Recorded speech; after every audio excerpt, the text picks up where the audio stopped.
I like this name. Trailer Swift writes, I keep hearing from talking heads there's no way FSU goes undefeated again next year. However, with NIL in the portal, I just never see a dominant roster like 2013. With all things equal, I think coaching wins in today's landscape. What percentage do you give the 2024 Noles to go undefeated again? It's a tough schedule next year, guys. 35. I was going to say 25. I was going to say 30. But what would we have said? What would we have said last year? I think we didn't give those same numbers. All of us had them at 11-1, I think, last year. So or 10-2, but I don't think any of us thought they were going to go 13-0. Well, which is what they did, Ira. Just 13-0. Might have been close to 50. Might have been 50-ish%. I think the percent, but just because I think this schedule is a little tougher when you consider you got to go to Notre Dame. It is. And we also don't know new people. Yeah. And you're going to Miami and go to Notre Dame, and you are bringing you have a new quarterback, and there's more questions about this team. Schedule's tough, but it's no Florida. Yeah, it isn't. It isn't. So first of all, I didn't realize they've had a ton of players go in the portal. Dude, they're screwed. It's awesome. They're screwed. I mean, it's going to be a blank show next year for that guy. They've got an incredibly difficult schedule. Oh, I guess the quarterback's back, but other than that, man, it's a wreck. The quarterback's back. They're screwed. You feel bad for him a little bit? No. What?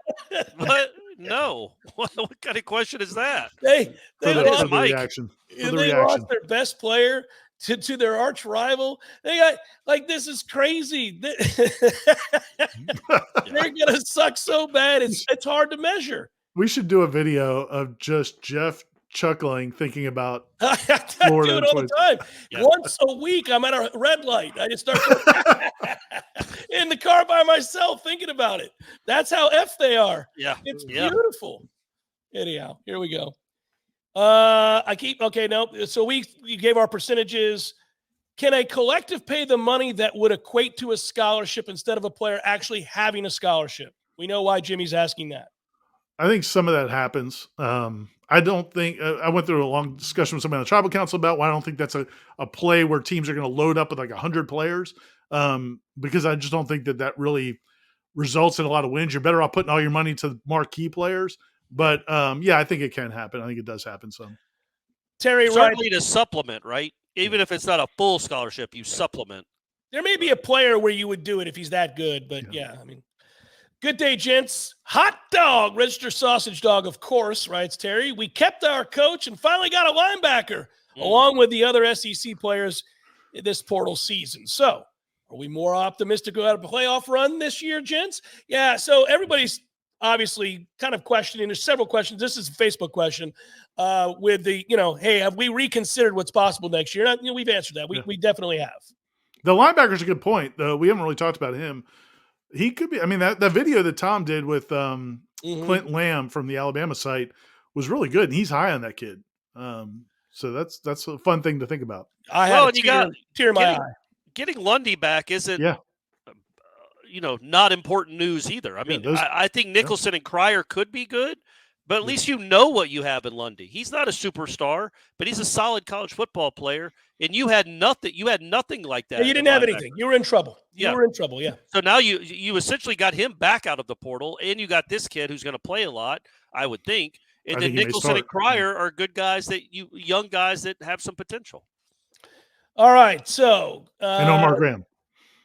How many? So Jeffrey Yarbrough writes a few questions here. He goes, I have two questions that were brought to you by our rivals online trolls from this past week that he saw. How many candidates could have had to say no to Bama before the search got to either Sunbelt Billy or Mario Cristobal? Oh, wow. Napier would have been the 100th guy on the list? Yeah, look, Are they? Are they 50th, right? I mean, it's a long ways. Given the track record, given what's just happened. I think you'd go the OC route from an NFL team or something before you'd go to Napier. I just don't even think. I mean, you couldn't sell it. You would maybe shut down the program. It's like, we're going to take a year off and reset. We can't hire Billy Napier. Imagine the dude who walks in the room, Ira, and says, okay, guys, listen, it's been a tough search. But we got to put our big boy pants on now. I got Yeah. Billy Napier on the phone. Let's go. I think I can swing Billy Napier. I think he'll take it. And we can get him at really cents on the dollar here. So it'll be amazing. Florida said, don't worry about the buyout. Yeah. So we got that part. I'm going to offer him $100 a week. Yeah. And I think he's going to take it. He'll take it. I think Cristobal would have been on the list in like the 20s or 30s. I mean, he did a good job at Oregon. He's been around big boy football for a long time. I think Cristobal would have been maybe into week 3 of their search. His game management last season, being as Not high great. profile, I think maybe pushes him down. He's had some game management issues his whole life. Yeah, but I think they were magnified a little bit last year. You think? Ted writes, hello, gents. Looks like we finally got a linebacker from Alabama of all places. Woo-hoo. I love everything you guys do. Go Noles. Tony writes, hey, guys, sight unseen. How does the depth chart look to you right now? It is seen, but good. Look, that's going back to the overall sentiment of all these questions is, if you'd asked me December 28th what their floor is next year, their floor, I would have said, man, they could be a 4 or 5 win team. Like there's nothing guaranteed, nothing. And now I think the floor is up to 8. And that's good because if you win a couple games, a couple of the 50-50 games or 60-40 games, and you avoid horrible upsets, then you can get to 9 or 10 wins, and then you're in the playoff hunt again. Yeah, I think that's fair. I think that's fair. Where I am now is 8. Anything less than 8 would be if they don't win 8 games, something's gone terribly wrong. I think. Yeah. Yeah, you would have a chance. Yeah, it's hard to imagine if they couldn't win 8 games, Ira. Right? I mean, how that would be? Well, and a lot of that goes to the quarterback, man. Like that guy has won a bunch of games. He is not going to embarrass you. He's not going to lose games for you. And he could go win you a few games with doing something special or throwing an 80-yard bomb or something. Yeah, it would be hard not to go at least 8-4. I agree with you. That would be. But I don't think you'd have said that 2 weeks ago or 3 weeks ago. 8 would have been a great season. Like that defensive line has been. I mean, the kid from West Virginia, I think, is a player. The Oregon State guy gives you some real quality depth. The Oregon State guy was second team all conference. Yeah, the Oregon State guy is the better of the pickups right there, Corey. No, but what is he? Is he an end or is he a both? Is he an interior guy? He's a pretty big dude. Isn't he? He's an edge setter. You're not running the ball on that dude. But I guess the way I say that, he's an edge setter, but I don't foresee him starting. I think Marvin's going to start, but that's the beauty of what they've done. Let them compete. I don't know. Marvin hasn't done anything in college football yet. But again, isn't that the point? That's the point I'm trying to make. The defensive line has added so much depth. I don't mean depth as in he's going to play 12 snaps a game. The competition just to get on the field, the rotation they're going to have be legit good. Yeah. The fact that Marvin hasn't done a ton and he hasn't really been an edge setter. I mean, I just think that there's a chance he may be the third guy in the rotation. We'll see. But there's a lot of talent. And then the West Virginia kid's talented. So think about the fact that you might have Marvin Jones Jr. as your third guy. Right. Yeah. It's pretty cool. Good, man. Cool. Better than your third guy last year.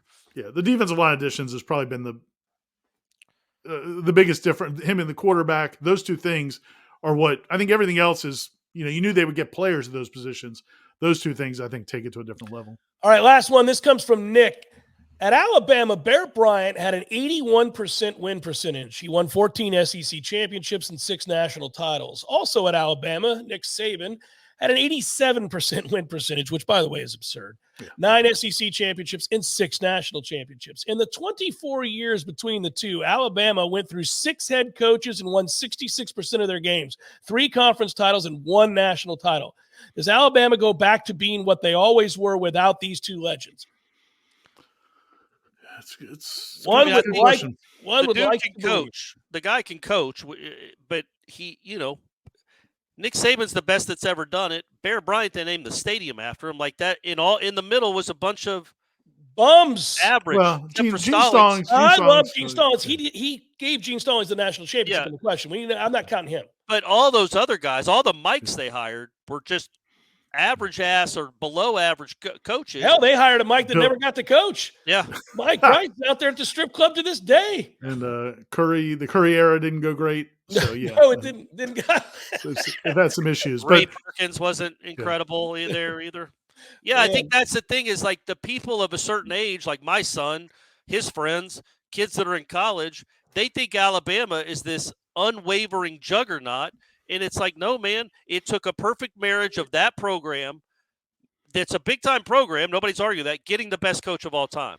If Kalen DeBoer is just the 16th best coach in the country, which is still, top 10% or top 15%, they're going to lose 3 or 4 games almost every year.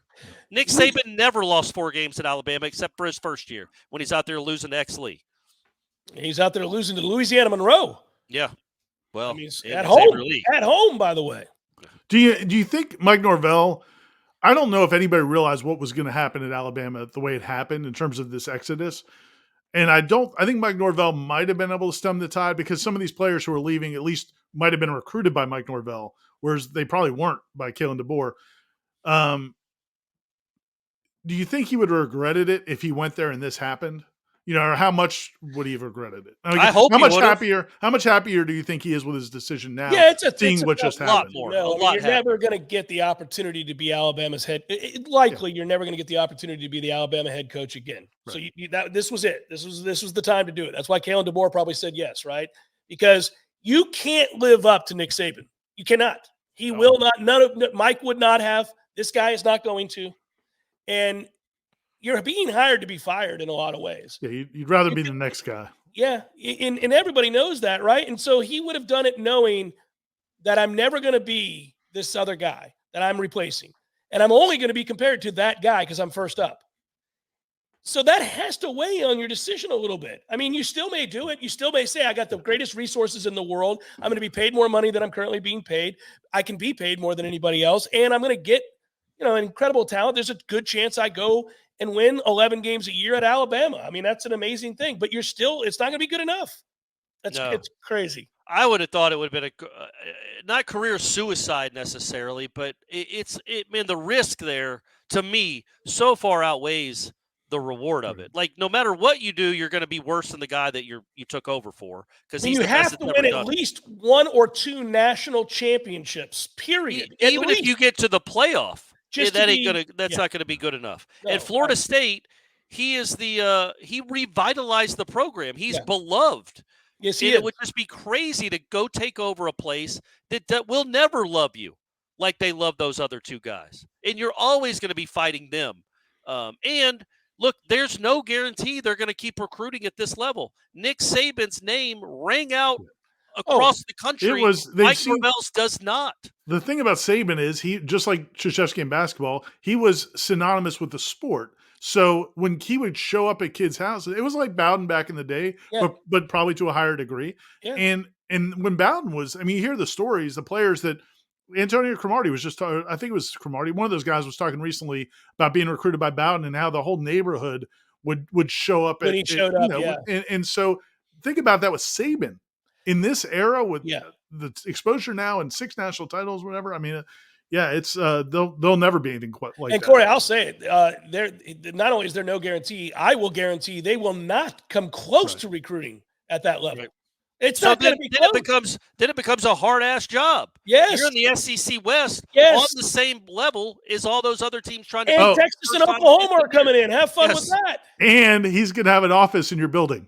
Congratulations. Good luck with that. Nick. That's my favorite part. Like you look back, you're at practice, you look back and there's Nick with a cigar. You're like, what the hell? It's going to be 2 or 3 losses before they start interviewing him. Chris Lowe and the ESPN people are interviewing him. Last thing I want to say real quick on that note, I just want to give a shout out to Bobby Bowden for not doing that because Florida State would have loved to have kept the connection with him. It was obviously acrimonious when he got pushed out.